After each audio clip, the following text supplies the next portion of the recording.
Direktorat Kriminal Khusus Polda Papua Barat menggelar press release tahap 2 kasus korupsi dan tindak pidana pencucian uang atas kasus pembangunan kantor Komite Olahraga Nasional Indonesia KONI Papua Barat tahun 2012-2013 yang melibatkan tersangka YR.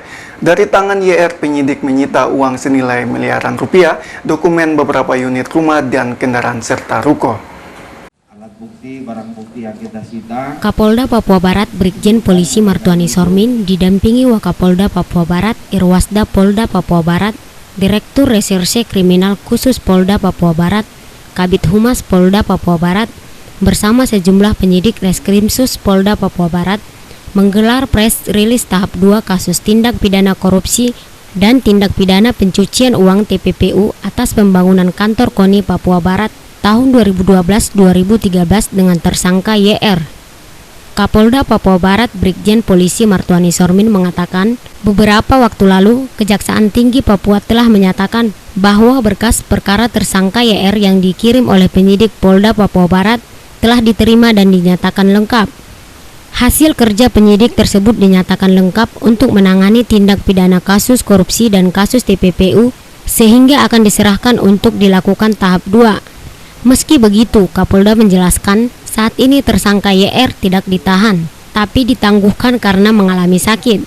Untuk barang bukti yang telah diamankan dari tersangka YR berupa uang senilai miliaran rupiah, tabungan falas US dollar sebesar 18.876 dolar Amerika, sejumlah dokumen, sejumlah rumah dan ruko serta kendaraan roda 4.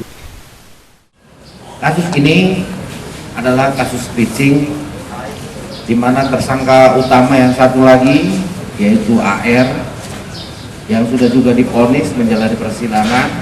Mungkin rekan-rekan juga sudah tahu vonisnya 6 tahun dan ada juga denda sekitar 25 miliar rupiah. Ini berkas perkaranya sudah ada. Kemudian untuk GR ini rekan-rekan, alat bukti, barang bukti yang kita sita saya bisa tunjukkan mulai dari ujung. Ada berupa uang, dokumen, dan lain sebagainya. Untuk dari uang, itu ada uang biliar giro 500 juta, 100 juta, 1 miliar, 70 juta sekian, dan ada juga kami sita dalam bentuk valuta asing, US dollar 18.000 US dollar. Dan untuk unit rumah ada 3 unit rumah yang tipe 36, 1 unit tipe 90, kemudian 1 ruko, 2 unit kendaraan. Disinggung mengenai adanya dugaan keterlibatan tersangka lain dalam kasus KONI yang telah menjerat AR dan YR, Kapolda menjelaskan dugaan tersebut akan dilihat di persidangan.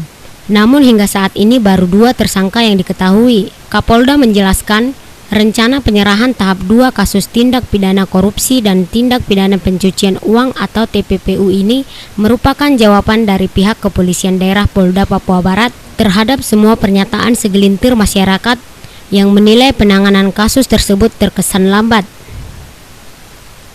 Sementara untuk uang-uangnya kami titipkan, ada yang di Bank Mandiri, ada yang di Bank Arvindo, kami titipkan di bank, dan untuk mobil kita titip di Rubasan di daerah Maripisang. Seluruhnya kami sita dan dalam penguasaan penyidik. Karena ini akan kami kenakan juga di samping tindak pidana pokoknya tidak pidana korupsi, kami kenakan juga TPP, tindak pidana pencucian. Mungkin diharapkan bisa mengembalikan kerugian negara sebanyak 26,767 miliar itu.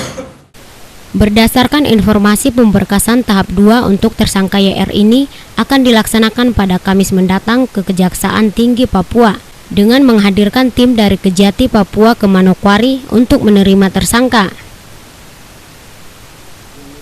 Martinus Mayor, Jeffrey Tandililing mengabarkan.